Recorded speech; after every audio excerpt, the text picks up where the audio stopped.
வந்திருக்கும் அனைவருக்கும் வணக்கம். பத்திரிகை நண்பர்களுக்கும் தொலைக்காட்சி தோழர்களுக்கும் இடர்கட்ட இணையவர்களுக்கும் மேடையில் இருக்க அனைத்து பெரும் மக்களுக்கும் நன்றி கலந்த வணக்கம் தெரிவிச்சுக்கிறேன். ஜின் அது வந்து ட்ரெய்லர் பார்க்காம தெரிஞ்சு போச்சு, அதோட வெற்றி ரொம்ப பக்கத்தில் இருக்குது அப்படின்னு. எனக்கு தெரிஞ்சு ஒரு 100 கோடி ரூபாய் வசூலாகும் அப்படின்னு நினைக்கிறேன். எங்கே ஆமாம், ஏன் நீங்கள் சொல்கிறீங்க? ஆமான்னு சொல்லுங்கள். ஆமாம், அதுதான் உண்மை. இன்றைக்கி வந்து ஏன்னா அந்தளவு எனக்கு பிடிச்சிருக்கு படம், எனக்கு பிடிச்சிருக்கு. நான் ஒரு 10 வாட்டி பார்ப்பேன் படத்தை. அந்த மாதிரி எனக்கு பிடிச்சது எல்லாருக்கும் பிடிக்கும். ஏன்னா நான் குழந்தை இல்லையா, ஆனால் எல்லாருக்கும் பிடிக்கும்னு நினைக்கிறேன். வேந்தன் சார் அவர் ஒரு தயாரிப்பாளர், இயக்குனர். எங்கள் அக்கா ராஜேஸ்வரி அவர்கள், அவங்களும் தயாரிப்பாளர், இயக்கலை. ஆனால் அவரை இயக்கிட்டு இருக்கீங்க. இயக்குனர் தான், அவங்க இயக்கிட்டு இருக்காங்க. இப்போ இவங்க 2 பேருக்கும் பாருங்கள் 2 சிங்க குட்டிகள், 2 சிங்கம் பிறந்திருக்கு.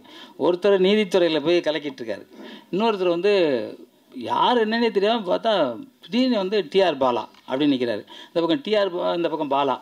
அந்த மாதிரி ஒரு டைரக்டரு உண்மையில் கைத்தட்டலாம், எல்லாம் மனசார கைத்தட்டலாம். அவருக்கு நிச்சயமாக நீங்கள் பெரிய ஆளாக வருவீங்க தம்பி. நான் வந்து ஒரு 2000 படம் பண்ணியிருக்கேன். எல்லா டைரக்டர் ஹிந்திலேருந்து, கன்னடத்துலேருந்து, மலையாளத்துலேருந்து, ஆங்கிலம் முத கொண்டு ரஷ்யன் மொழி எல்லாம் பண்ணியிருக்கேன். நல்லா பண்ணியிருக்கீங்க, வாழ்த்துக்கள் உங்களுக்கு. ரொம்ப சந்தோஷமாக உங்கள் வெற்றியை தொடர்ந்து இருங்க. எப்பவுமே எல்லாரும் சொன்ன மாதிரி அம்மா அப்பா மதிங்க. உலகத்தில் அம்மா அப்பா தான் தெய்வம். அந்த அம்மா அப்பா என்ன அன்றைக்கி மதிக்கிறீங்களோ நீங்கள் தோல்விங்கிறது உங்களுக்கு கிடைக்கவே கிடைக்காது. ஏன்னா இங்கே வந்து நீதித்துறையை சேர்ந்த மாண்புமிகு ஐயா அவர்கள் வந்திருக்காங்க, காவல்துறையை சேர்ந்த ஐயா வந்திருக்காங்க, கேஆர் சார் வந்திருக்காங்க. ஹீரோ ரொம்ப அற்புதமாக இருந்தார். நான் ஒரு டான்ஸ் ஆடமும் பார்த்தேன், காதல் இளவரசன் கமலஹாசன் மாதிரி தெரிஞ்சார். கொஞ்ச நேரம் கழித்து பார்த்தா விஜய் மாதிரி நடிச்சிக்கிட்டு இருக்காரு. ஆக இவர்கிட்ட எல்லாமே இருக்குது. ஏன்னா நிச்சயமாக ஒரு பெரிய ஸ்டார் ஆகிறதுக்கான அந்த சிரிப்பு அழகு இருக்கு இல்லையா. ஆர்கே செல்வம்னு சொன்ன மாதிரி சிரிப்பு அவர்கிட்ட ரொம்ப அற்புதமாக இருக்குது. அதை விட எல்லாருக்கிட்டையும் பண்பாக பாசமாக பழகிற இது இருக்குது. ஏன்னா புரட்சித் தலைவர் எம்ஜிஆர் அவர்கள் இன்றைக்கு வரைக்கும் பேசுகிறோன்னா அவர் மாதிரி பாசமாகவோ பண்பாக பேசி நான் யாரையும் பார்த்ததே இல்லை. ஸோ அந்த மாதிரி பேசுகிற. அதுக்கப்புறம் கேப்டன், அந்த அளவு நீங்கள் வரணும் அப்படின்னு நான் நினைக்கிறேன்.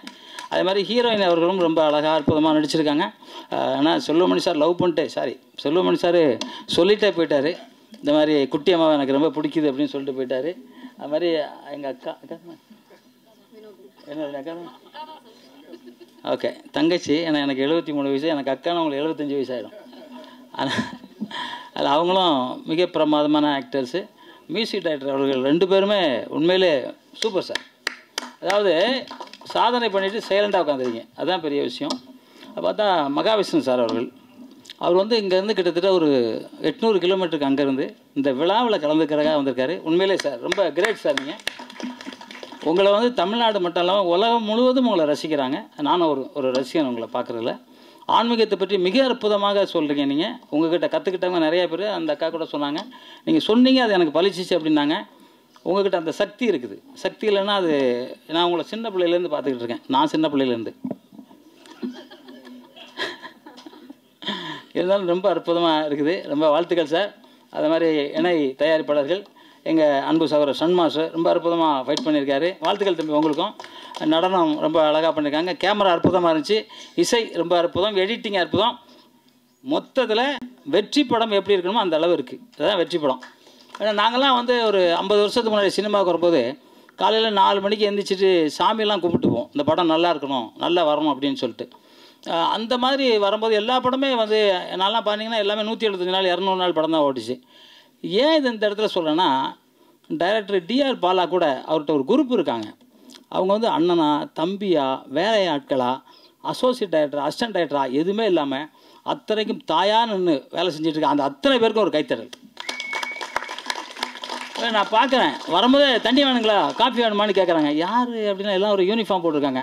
அப்புறம் தான் நான் விசாரிக்கும் போது தெரிஞ்சு அவங்களாம் நண்பர்கள்னே. தம்பி சாகும் வரைக்கும் இந்த நண்பரை கைவிடாதீங்க, எவ்வளோ பெரிய ஆளாலும் சரி இந்த நண்பரை கைவிடாதீங்க. இந்த யூனிட்டு எத்தனை தப்பு பண்ணாலும் சரி அந்த தப்பை பேசி தாயாக பேசி அனுசரித்து போங்க. உங்கள் வெற்றி யாருமே தடுக்க முடியாது, யாரும் தடுக்க முடியாது. ஏன்னா நான் என் வாழ்க்கையில் அனுபவித்தது, ஒருத்தர் கூட தொடர்ந்து இருந்தாங்கன்னா அந்த இயக்குனரோ அந்த தயாரிப்பாளரோ நிச்சயமாக வெற்றி படங்கள் தான் இருக்கும். அது மாதிரி ஆர்பி சௌத்ரி சார் பாருங்கள், எல்லாருமே சொல்லுங்கள். கேஆர் சார் தெரியாது எதுவுமே இல்லை. அந்த மாதிரி எல்லாமே ஒன்றா இணைஞ்சிருங்க. ஏன்னா குடும்பத்தில் உங்களுக்கு எந்த பிரச்சனை இருந்தாலும் அது பேசிட்டிங்கனாக்கா நீங்கள் வெற்றி படம் அமைக்கும். அந்த வெற்றியை நீங்கள் தொடர்ந்து பண்ணணும். அது எல்லாத்த விட மேலேங்க உங்களுக்கு அப்பா அம்மா மேலே பாசம் இருக்குங்க. நான் எப்போவுமே சொல்கிறது தான், ஒரு அம்மா ஒரு குழந்தைய பிறக்கிறதுக்கு எத்தனை வாட்டி அம்மா அம்மானி வலியில் துடிப்பாங்களோ அந்த அம்மாவை அம்மானி கூப்பிட்றதுக்கு எவ்வளோ பேர் சங்கடப்படுறாங்க. அந்த கூப்பிடுதலை நீங்கள் அம்மானி கூப்பிட்றீங்க, அப்பானி கூப்பிட்றீங்க, அவங்க மேலே அன்பாக இருக்கீங்க, பாசமாக இருக்கீங்க. உங்களை யாருங்க தோக்கடிக்க முடியும்? நீங்கள் வெற்றி மட்டும்தான் உங்களுக்கு கிடைக்கும். வெற்றி கிடச்சிக்கிட்டே இருக்கணும். நான் மனமாற ஆண்டவன் வேண்டிக்கிறேன். எங்கே வேந்தன் சார், சூப்பர் சார், அற்புதமான தயாரிப்பு, கம்ப்யூட்டர் தயாரிப்பு மாதிரி ரொம்ப அற்புதமாக தயாரித்து வச்சுருங்க 2 சிங்கங்களை. 2 பேருக்கும் வாழ்த்து சொல்லி, ஏன்னா ரொம்ப லேட் ஆகிடுச்சுன்னு நான் நினைக்கிறேன். எப்போவுமே நான் சொல்கிற மாதிரி தான், உலகத்திலே வந்து இந்தியானா பிறக்கிறதுக்கு ரொம்ப கொடுத்து வச்சுக்கணும். ஏன்னா இந்தியானா இருக்கிறவன் தான் அவன் வந்து ரொம்ப சித்தர், அது மாதிரி எல்லா விஷயமும் தெரியும். அதாவது தமிழ்நாட்டில் இருக்கிறது வந்து தமிழனாக பிறக்கிறது ரொம்ப ரொம்ப ஆச்சரியமான விஷயம். இங்கே வந்து போகர்லேருந்து அத்தனை சித்தர் பெருமான்களும் இங்கே இருக்கிறாங்க. அவங்கக்கிட்ட இருந்து கற்றுக்கிட்ட மருத்துவம் உலகம் எங்கே இருக்குது. இதை இப்போ கொரோனா திருப்பி வந்துக்கிட்டு இருக்குங்கிறாங்க. சித்த மருத்துவத்தை நீங்கள் ஃபாலோ பண்ணுங்கள். ஏன்னா நிறைய பேருக்கு இன்றைக்கி 60 பேருக்கு சென்னையில் மட்டும் கொரோனா இருக்குதுன்னு சொல்கிறாங்க. அதனால் வராது, யாருக்கும் வராது, அதை நம்பாதீங்க முதல்ல. அதாவது கொரோனா அப்படின்னால பயந்துடுவாங்க, அதெல்லாம் இல்லை. அதுக்காக நம்ம கபசுர குடிநீர், நிலவேம்பு, பப்பாளி இலை சாறு இந்த மாதிரி சாப்பிட்டிங்கன்னா கொரோனா வராது. இதுதான் உண்மையான விஷயம். நான் கிட்டத்தட்ட 3000 பேரை சரி பண்ணேன் வெறும் பப்பாளி சாறில் மட்டுமே. பப்பாளி சாறில் தேன் கலந்து சாப்பிடணும், அவ்வளோதான். இது வந்து ஒரு பெரிய நம்ம சித்தர்கள் எழுதி வச்சுட்டு போனது. அதை படித்து சொல்கிறேன். நான் ஒன்றும் வாத்தியார் இல்லை, டாக்டர் இல்லை. நம்ம மகாவிஷ்ணு சார் நிறையா சொல்லுவார், இது சம்மந்தமாக நிறையா சொல்லுவார். ஆனால் அவர் ஏதோ காரணம் பேசலை. அந்த தமிழராக பிறந்தது அவரையும் அந்த மாதிரி நான் மகாவிஷ்ணாவே நினைக்கிறேன். ஏன்னா அந்த அளவுக்கு அவருக்கு வந்து அவர் அறிவு, அவ்வளோ நிறைய விஷயங்கள் சொல்கிறாரு. ஆனால் உங்களை பற்றி வேறு ஒரு இடத்துல நல்லா பேசணும்னு நினைக்கிறேன். இந்த இடம் அந்த இது இல்லை. அந்த தமிழனாக பிறந்ததுக்கு சந்தோஷப்படுறேன் சார். தமிழ் வாழ்க, தமிழ் வெல்க, தமிழன் வென்றே தீர்வான். நன்றி, ஜெய்ஹிந்த்.